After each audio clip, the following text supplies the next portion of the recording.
Ladies and gentlemen, boys and girls, we're going to do the mimer of Shabbos Pashas Chayesora, Chav Beis Mar Cheshvan, Hey Tov Shin Mem Hey. The mimer of this past Shabbos, exactly 40 years ago, same day of the month too. So the Parsha of Chayesora, which blesses this week, God willing, next week we'll do the mimer of Mocher Chodesh, which was on Parshas Toldos, like it is this year, the day before Rosh Chodesh. We'll have that also, God willing, B'li Neder. So here, we already did a mimer last week about Chayesora and about the life of Sora. Now the Rebbe teaches this mimer and gives us a very interesting outlook on the very famous lesson, and saying that the Torah goes to great lengths to tell the story of Eliezer finding the bride for Yitzchak in all its details, as we'll see inside, and what can be learned, and what is the message, the eternal message to each and every one of us. And of course it's 40 years, which gives us the strength and inspiration to take these lessons to heart and apply it to our lives. Yufeh Seechussun Shel Avdei Batei Avos Nusach Acher Avdei Avos Miterosun Shel Bonim. So it says in the Medrash, Rebbe brings both versions, that the speech, the talk, the conversation of the servants of the households of our patriarchs, or the servants of the patriarchs, is nicer, more beautiful before God, so to speak, than the Torah that was given for their descendants, the children of the patriarchs. And we'll see what that means and what the questions are. The subsequent part of that medrash. So we know what the Rabbi taught about this in the Chassidic discourses in the Mamorim. How led us. First, the Rebbe quotes the Maimer Dorash Rabbi of the Rebbe Rashab, whose birthday was a couple days before Shabbos. So the one who had the birthday, and that Maimer, he said on Shabbos, the Shabbos Pashas Chayesora Tovrish Samach in 1899 in Parshas Chayesora, which actually that Maimer was a Maimer of the Tzemach Tzedek, of his grandfather, that he added to. Pashas Bracha, and the Alter Rebbe has it, and it's in the Likutei Torah of the Parsha of Zayis Bracha. V'gam b'dibur hamaskal zel admor hazokin nidfus b'ratayra im hagoyis v'haoris admor hatzemach tzedek. We also have the Maimer from the Alter Rebbe that begins with these words and expounds on this idea in the Oira Torah of the Tzemach Tzedek, with the Tzemach Tzedek's notations and explanations. The Nikashom Shazel Maimer Admor Hazokin im hagoyis Tzemach Tzedek, and the Rebbe says it's recognizable that this is not just the regular Maimer of the Tzemach Tzedek himself, but you see that he really took his grandfather's Maimer and he expounded upon it. So now the Rebbe says all that as by way of introduction. Ubidrusha Nesim Shel Achrizeh, and in the Mamorim of the subsequent Rabbi,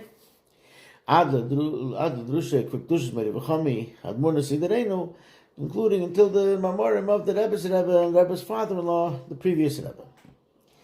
So here's what the Maimers say.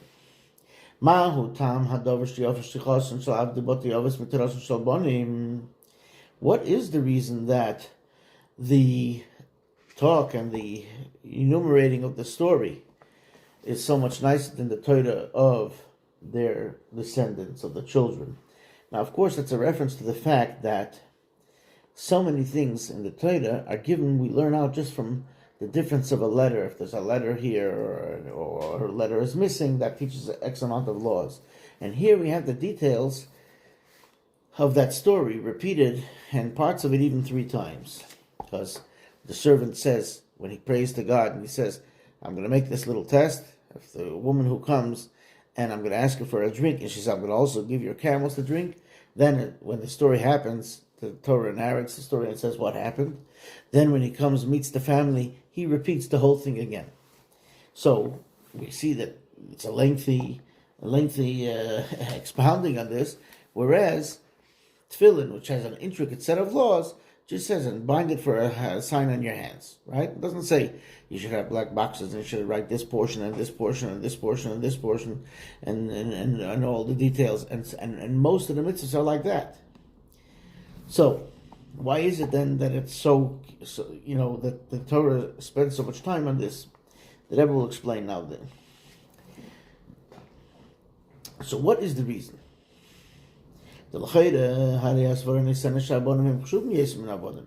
Now, logic would have it that the children are, more important than just the servants. And the Torah, the details of the laws, are more important than the Torah recounting a story. So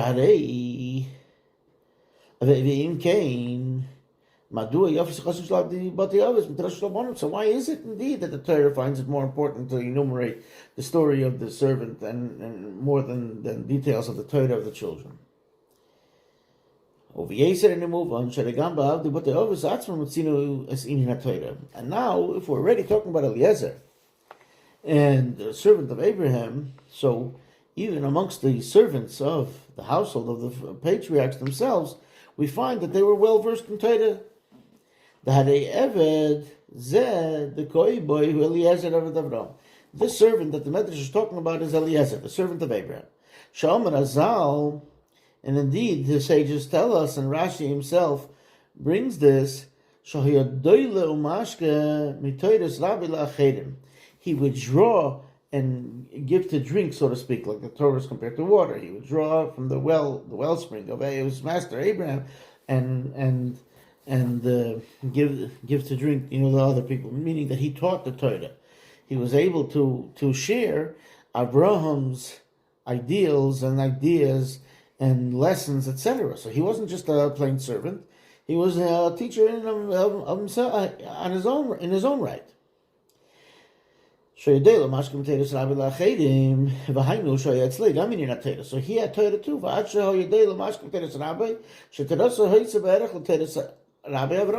The Torah that he taught was Avram's Torah. So it wasn't just his own ideas. It was what his master taught. So this is important stuff. So if we're gonna give some credence and credit and talk about nicely about Eliezer, so speak how he taught the Torah. That's what Torah should spend more time on. Speaking about Eliezer's Torah, not necessarily just a story that happened with him. So the beauty should be about his Torah, not necessarily his story. Like,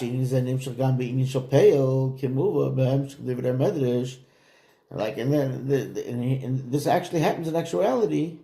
The Medrash continues there after it says that the Torah obviously has something that it finds so beautiful about the story of the servant, and the proof is that it's enumerated 2 to 3 times. And the Torah, the Harbi Gufi Torah, many important fundamental principles and laws of the Torah were only given with alluded to in a hint. But the story of Eliezer, not only is it written explicitly and at great length, it is also repeated in the Torah.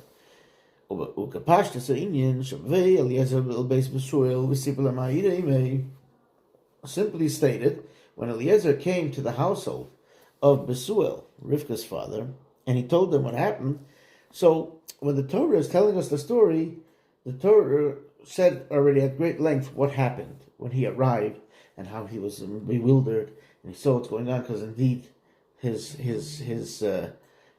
test worked, and the girl offered the camels to drink, and she actually gave the camels to drink, etc. He could have just said when he got there what he made up, and said that's exactly what happened. Or the Torah could have said that he told them his deal, and he repeated it, and that's what happened. So the Torah could have said,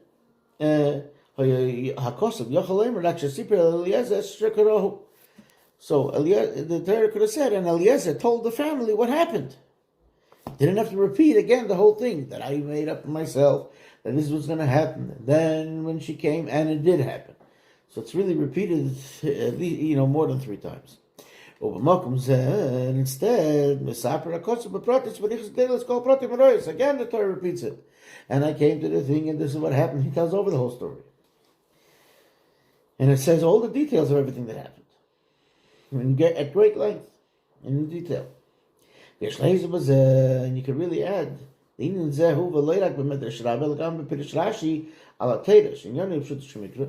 is not just a medrash, but Rashi actually brings it in the simplest way to understand.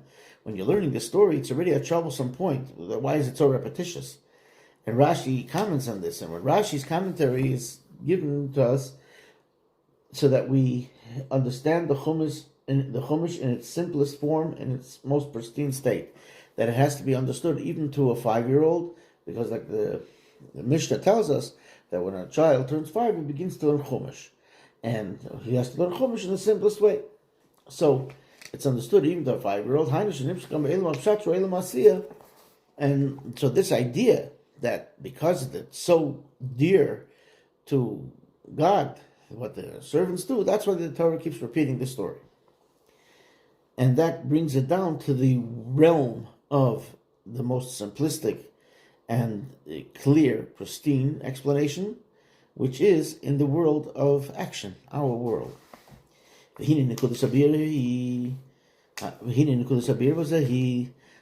the crux of the explanation about this, here's what we could learn. The Rebbe will give another introduction. So the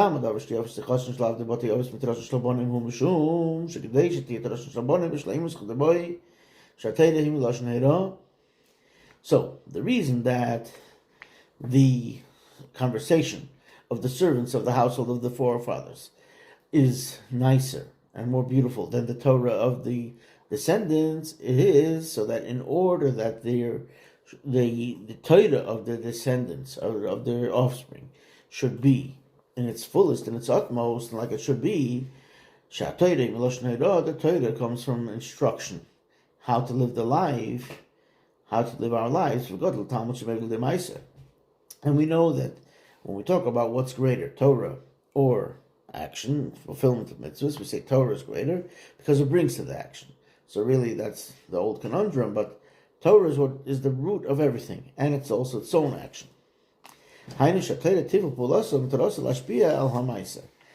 the Torah accomplishes and affects its goal to affect how the deed should be done.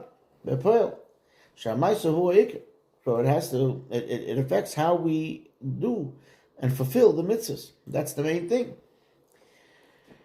So one is greater, and one is the goal. So in order for the Torah to do this, it comes through the beauty of what the servants of the household of the patriarchs did in their form of speech. And now the Rebbe is going to talk about also another format of speech. This is one of the Mamorim where the Rebbe doesn't say explicitly, he only says implicitly, that it's for everybody, because the whole thing he teaches us about how we have to live.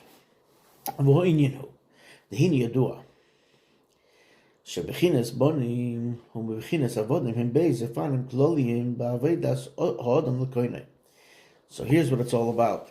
We know that there are 2 ways that we have a relationship with God. We're called children and we're called servants, like we say, and they're both 2 generalizations in how we serve our Creator. And like we say explicitly in the prayer on Rosh Hashanah, that God, please accept our prayers, and if we're like children, give us the like a father, like a parent loves their child, like a father loves their son. And if we're like servants, so have mercy on us, etc., because we are turning to you. So it's both, and each one has an advantage over the other one. The way the relationship of a son, of a child is, and the way the relationship of a servant. And then we'll talk about it. The Nyon Shel took a bowl of sale. let's first talk about the servant. The servant is just accepting upon himself the yoke. He does what has to get done, because it has to get done. A servant on his own is happy, come what may, happy-go-lucky. It's one of the things that the Torah uses this as a pointer and the parameter of what this person would be like. And when we talk about slaves, we're not going to get into the whole lengthy Torah perspective of how a slave was treated and what a slave was. It was really like a domestic, it's akin to a domestic worker who was well paid and well taken care of. It's not a slave like we know of people getting abused, etc., etc. But one of the things is that in terms of we say what their recreation would be and what we would trust them with in spiritual matters, etc., we say that they're happy otherwise, in other ways. So it says that the slave himself likes things just free for all. Hafkeda. Happy-go-lucky. So if that's the case, why is he working? Because when you're working, you're getting paid, you're getting whatever you need, whatever his sustenance was, he does what he's supposed to do. Not so much that he enjoys it. But when a child does some of the same work, they do it out of love. In other words, it doesn't mean, we're talking about now the reason. They both might not enjoy the work. They both might not like cleaning the bathroom. But one does it because they love the person. The other one does it because he's getting paid. So there's two different ways of doing it. What's their motivation, so to speak, and therefore the deeper part of the relationship. So Masha'inkin in Yon Shel Ben, who Avdei from the Avos Hashem. So the son is serving in a way of loving God, like the Zohar says, Huva Batanya. And this is also taught in the Tanya, quoted in the Tanya, like a child who does things, goes to great lengths for their father and mother, the parents, because he loves them more than he loves himself.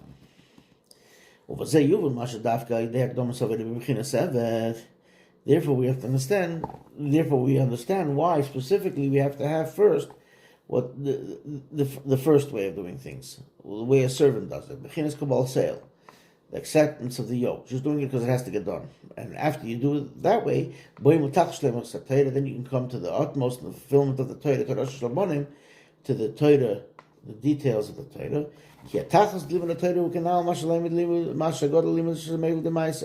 The goal of the Torah is to study Torah till it brings to the action. Hamaisa b'poel, the actual deed of fulfilling the mitzvah. But in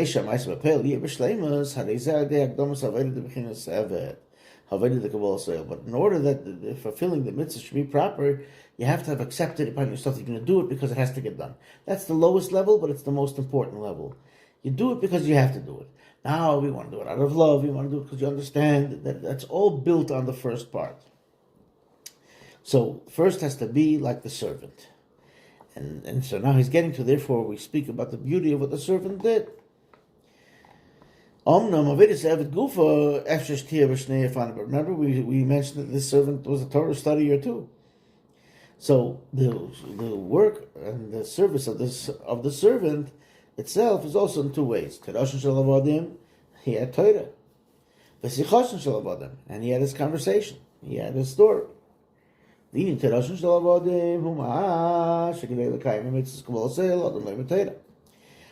the Torah of the servant is, very simply, in order to know how to fulfill the mitzvah with accepting the yoke of heaven, a person has to study Torah to know what to do. He learned the law and the code of Jewish law, as a Shetiva of Avdei to know what his master, who is the Holy One, blessed be He, commanded him.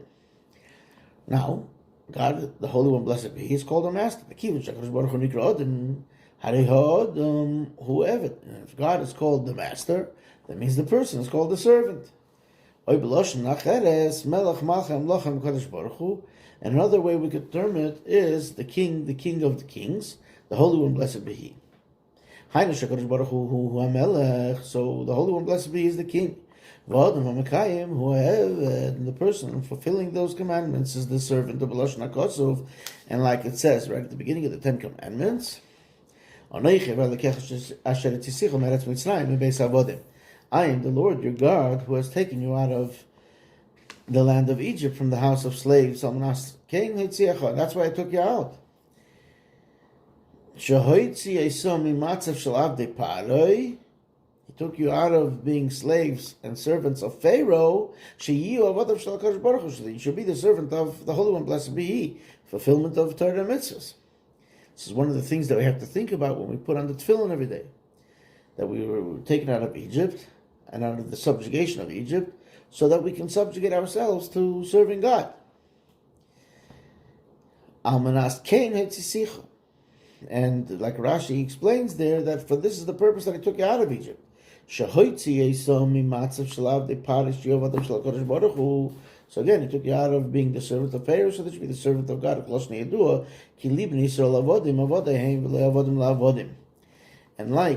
And the Gemara talks about this, and Rashi actually comments on this too. It says, I am the Lord your God who took you out of Egypt, the house of slaves. So from there you could think that maybe I took you out of Egypt means that in Egypt you were the slaves for other slaves, who were already slaves for pharaohs. He says, no. Elsewhere in Deuteronomy it says, because Ki libnei Yisrael avodim, unto me, the children of Israel are servants. Avadai heim, they are my servants, and not servants of servants. There the Gemara says, the other verse, that it says subsequently, that I took you in Deuteronomy, it says I took you out of Egypt from and it says both terms, being slaves for Pharaoh. So there it says it explicitly, and Rashi comments on this verse here, so we should understand that. That's a side note, but it's the idea that we were taken out of bondage. We were already bondage for a king, but that was a king of flesh and blood, Pharaoh. Now we're not even talking about the abuse. We're talking about the focus. So the limit Shulchan Aruch be'efen zeh hi be'chinas terashon shel avodim. So when we learn the Shulchan Aruch, the code of Jewish law, to know what to do, that's still called the Torah of servants. Now, what is the speech? What is the conversation of the servant? The Seechussun shel avodim yuvan al pi ma she'omru b'Gemara. The conversation, the talk, the speech of servants that we have to have, that we can understand according to that, which the Talmud teaches us. Ala pasuk Adam la omel yivalid. The Rebbe always said it yivalid. So in chapter 5 in Job, that a person was born to toil, yulot, is what it says. The Rebbe pronounced it that way, yivalid. So a person has to work hard. We're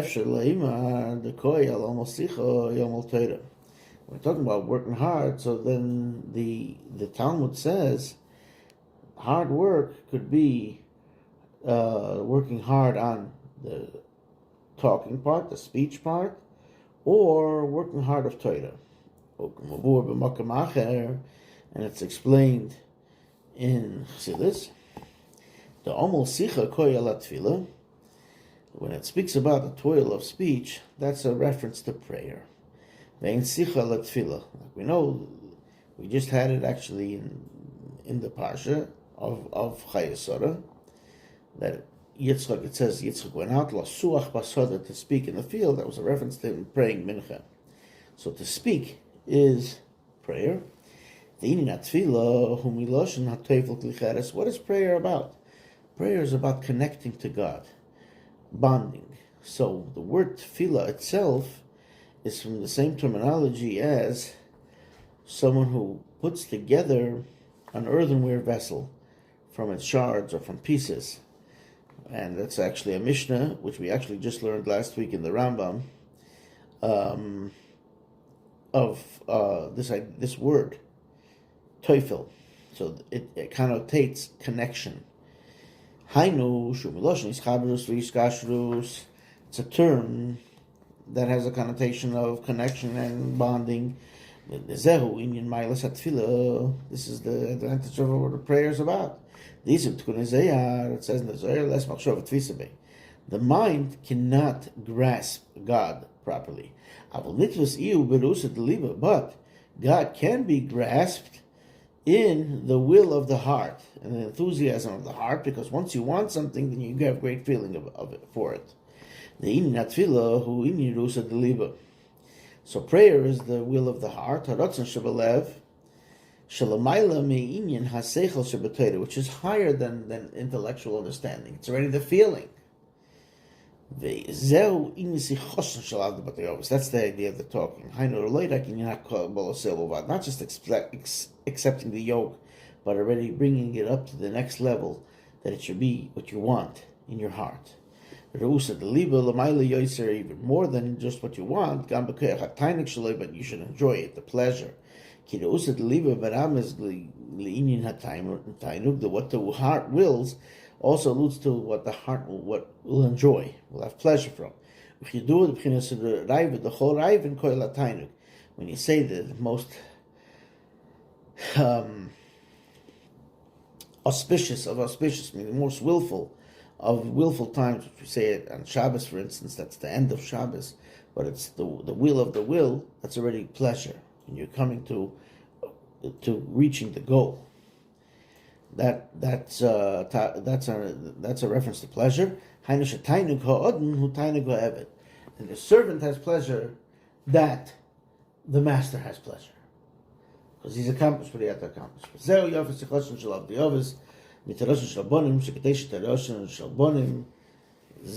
So this is the idea that then the talk, the speech of the servants is nicer than the Torah. So in order that the Torah should be in its fullest, its utmost, especially the study that brings to the actual performance of the mitzvahs, So in order for that to be in its complete way, you need both. The service of the servant and the service of prayer. Why do you need the prayer? Because the prayer will lead to this feeling in the heart. And the feeling in the heart will then permeate everything that you do. Everything. So the prayer brings about the enthusiasm of your relationship with God, and then you enjoy and feel the mitzvahs also, and all the rest of serving God. But now, if that's the case, why do we limit this to the servant? The son also can have this idea of the tefillah, of prayer. So why are we speaking of the greatness of the prayer of the servant over the prayer of the son?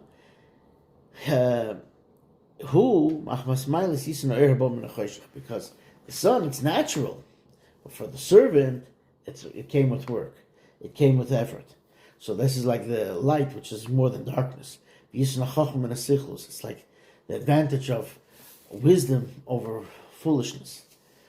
The servant on his own is not interested in all of this. He likes free for all. He's in darkness. Nevertheless, instead of running around and following what the heart wants, this is talking about all of us, and doing what we feel good, we do the right thing, and we focus on prayer, the speech of prayer, and that comes from the term of connecting the earthenware parts. In other words, getting close to God, cleaving, bonding. That has the advantage of transformation of darkness to light. That's why we spoke about the fact, that's what the Rabbi, the sages teach us, that the sicha of the talk, the prayer of the servants of the forefathers is nicer than the Torah. Because if you have that, and that's that preparation and introduction to everything else that you do, the foundation, then you can have the proper and utmost way of the fulfillment of Torah, because it's with love. And it brings about the love in everything that you do. That's why a lot of the fundamental parts of Torah were only given with a hint. But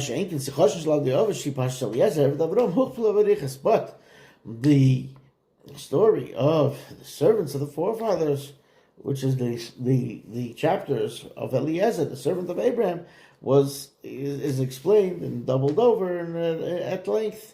The Talmud of it, who here's the reason. Mishum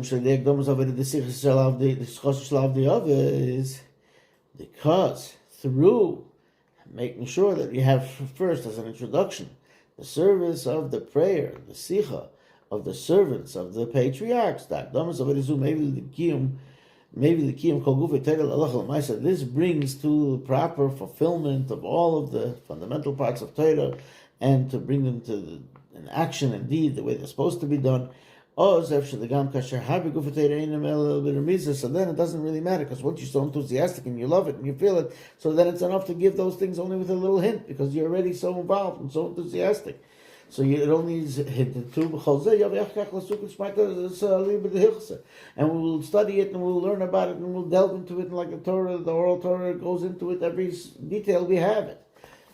Because we're so enthusiastic. And we'll fulfill it with great alacrity. For this we already only need a hint once we're so drawn in through the love that we have that comes through prayer.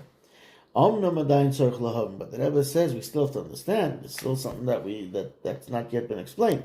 This is just a general thing, why what the advantage is of the prayer and the talk of the servants of the patriarchs over the Torah of the descendants and the offspring.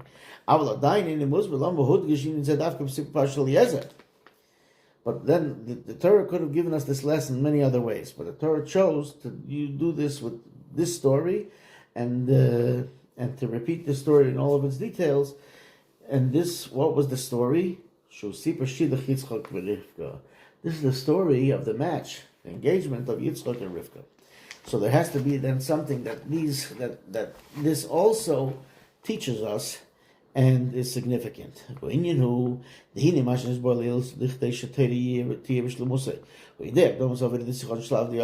that we said, that in order for the Torah to be in its utmost and its fullest, comes through the proper preparation and of the prayer of the servant of the forefathers of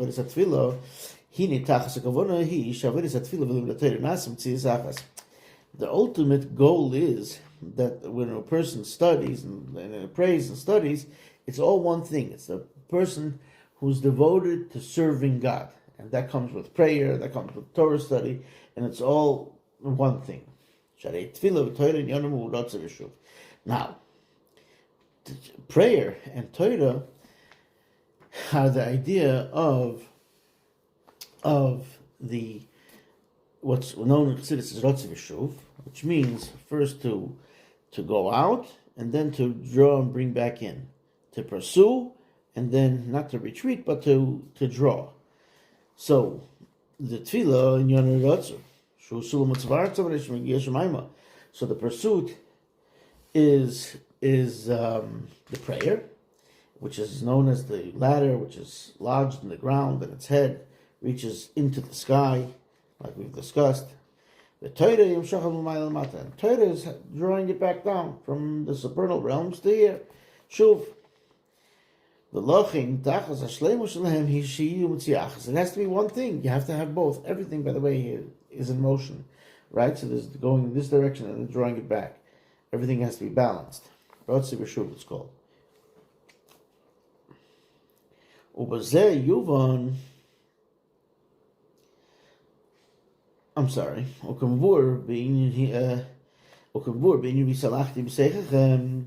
And like it says regarding the verse that says, and I will go amongst you, so I will go within you. It's in plural.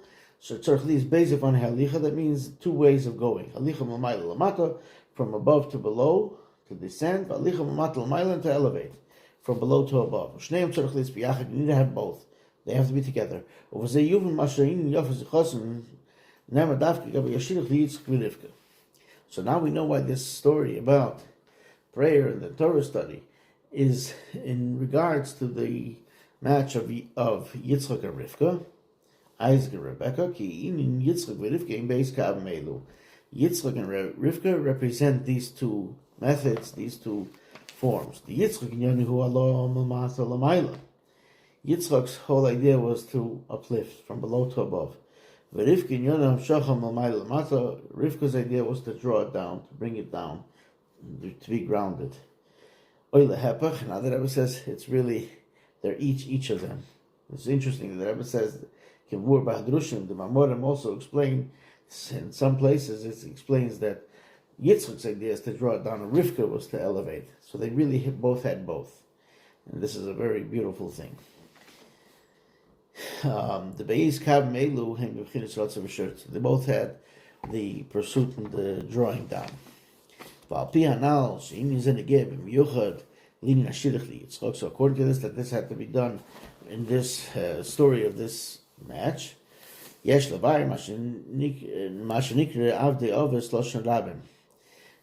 Rebbe is going to say, when the Medrash told us that this story teaches us the greatness of the devotion and the talk and the prayer and all this that we learned here, it says Avdei, Avos, both plural, Lashon Rabim.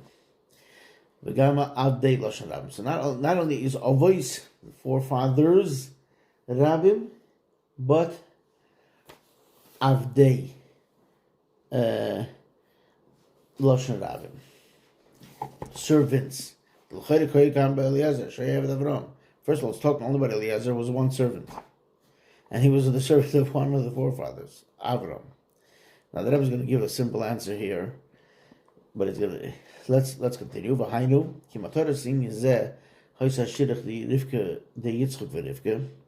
Because the whole goal was the shidduch, the match of Yitzchak and Rivka, which brought about the birth of Jacob.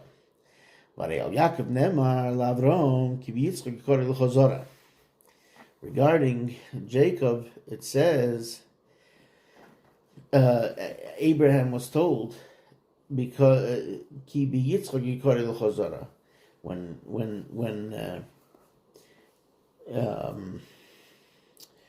in the parsha that we read 2 weeks ago, that Yishmael was getting sent away with Hagar, his mother, and whatever, and God says, "But your offspring will be known by you. That'll be with Yitzchak." So actually, the Gemara has a discussion, because if somebody promises that he's not going to, let's say, benefit from any of the descendants of Abraham, so does that mean everybody? Does that mean also the descendants of Ishmael? So he says, no, you can only not have benefit then if you made this promise from, let's say, Jewish people or descendants from Yitzchak, because it says, Ki Yitzchak Yikar El Chazara. So the Gemara, the Talmud says, wait a minute, Yitzchak also had 2 sons, Esav, so that would mean all the descendants of Esav also you can't benefit from. So it says, it doesn't say Me Yitzchak, from Yitzchak, it says Be Yitzchak, within Yitzchak, the certain one. That's Jacob. So it's still that means the person who made that promise is only referring to this. That's the Gemara in the Dorim. The Gemara in the Dorim, it's on folio 31 if you really want to look it up. So this was told. So therefore, all the patriarchs come together. Keep Yitzchak Yitzchak will call Yitzchak, not anybody who was a descendant of Yitzchak, but within Yitzchak, meaning Jacob. That's the reference when Abraham was told that from Yitzchak you'll have your offspring. So therefore, he was the servant of all 3. Because there's already a reference to Jacob already when God is talking to Abraham. According to this passage in Talmud. Now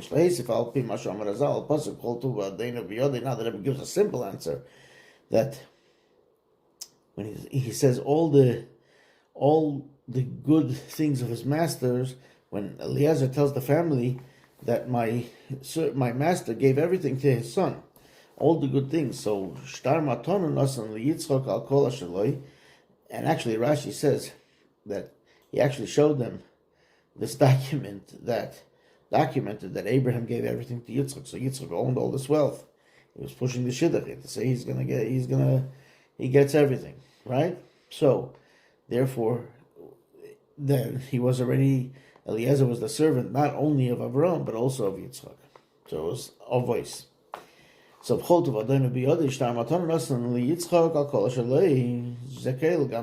gave him everything that he owned, that included his servants. He had this document of giving him this gift. So therefore, Eliezer was also the servant of Yitzchak. As a matter of fact, when they get back, and Yitzchak says, "Who's that guy there in the field?" I'm sorry, Rivka says, "Who's the guy in the field?" He doesn't say that's my master's son. He says he's my master. Who Adoini? So the Koyel Yitzchak. Zayuvan. Now the Rebbe still did not get an answer why it's saying Avdei. We'll have to get to that. So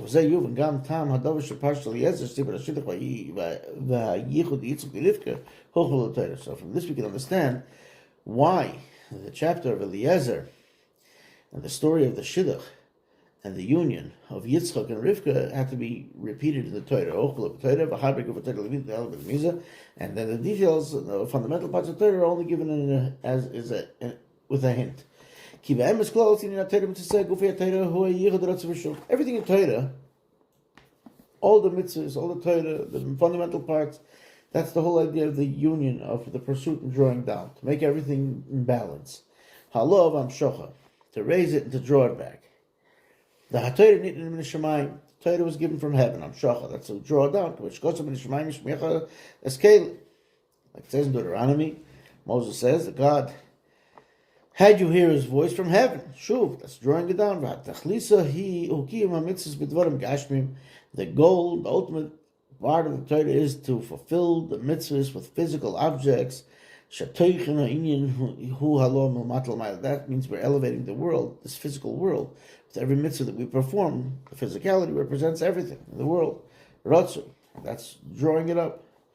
Since the match of Yitzchak and Rivka is this idea, generally speaking, in general terms, that's why the Torah, because it's the whole goal, this type of union. Therefore, the Torah has to dwell in it and expound on it in a lengthy manner. The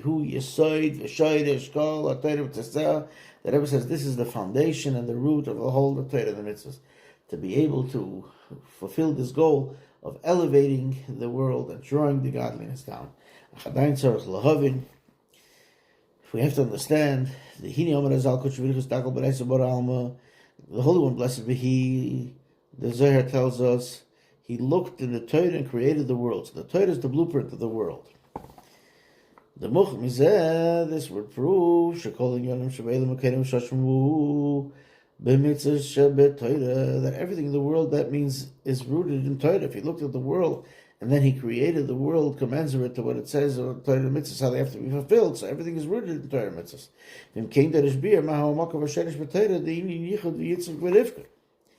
So then what would the source be in Torah, this idea of the union of Yitzchak and Rivka? So this is explained in the discourses that explain the red heifer, the Masha Paradum Nikra B'Shem Chukas HaTorah. Why is the red heifer called the law of the Torah, the statute of the Torah? Well, Derech Pasha Shel Eliezer. This is like the chapter of Eliezer. Hainu Mishum Shehi Gamkin Klos HaTorah, because they're both this general idea. They're both fundamental general ideas. The idea of the union of drawing down and elevating, and then this idea of purification. The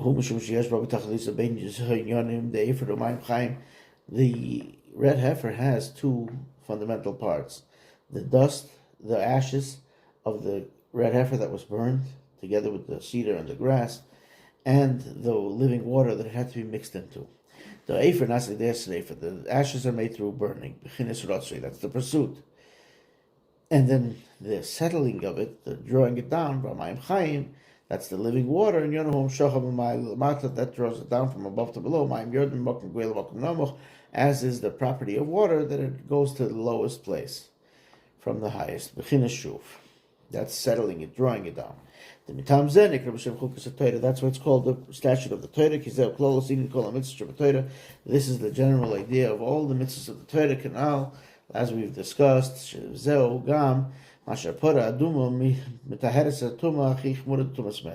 That's why the red heifer can purify somebody from the most stringent impurity of coming into contact with the corpse. That's what Torah is all about. To elevate and to purify. That's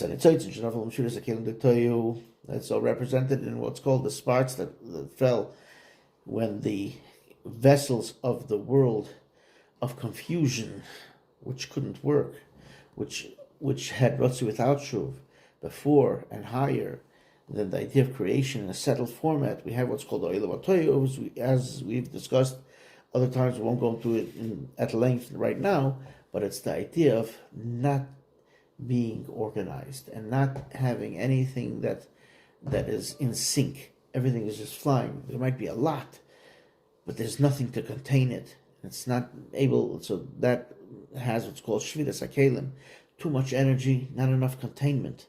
And therefore, when that breaks, sparks fly. The sparks fly, so to speak. We're elevating those sparks. So, the man the nafal min dage ikremis, and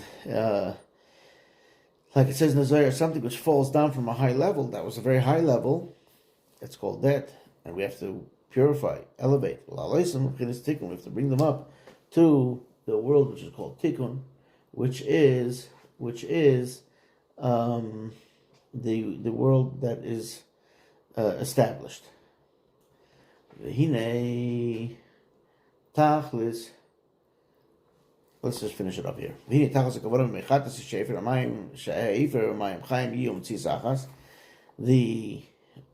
ashes and the living water should be one thing. They have to be mixed together, and only then can they purify from the impurity of coming into contact with the corpse, like it's ruled in the Talmud and in the codes. When we're serving God, that means that we have the pursuit and the settlement. We have them both, this unification. This is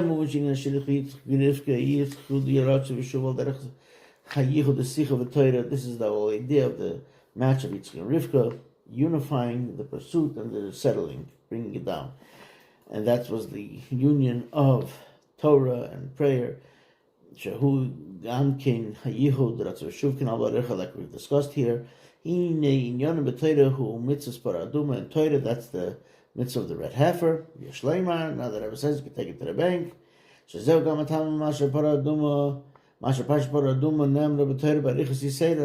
This is why indeed the laws of the red heifer is also said at length in Torah, much longer than other offerings and different things. The details are in the scripture.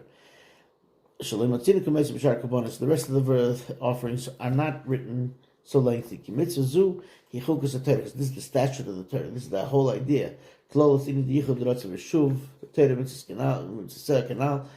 is the idea of being able to bring balance to everything in the world. The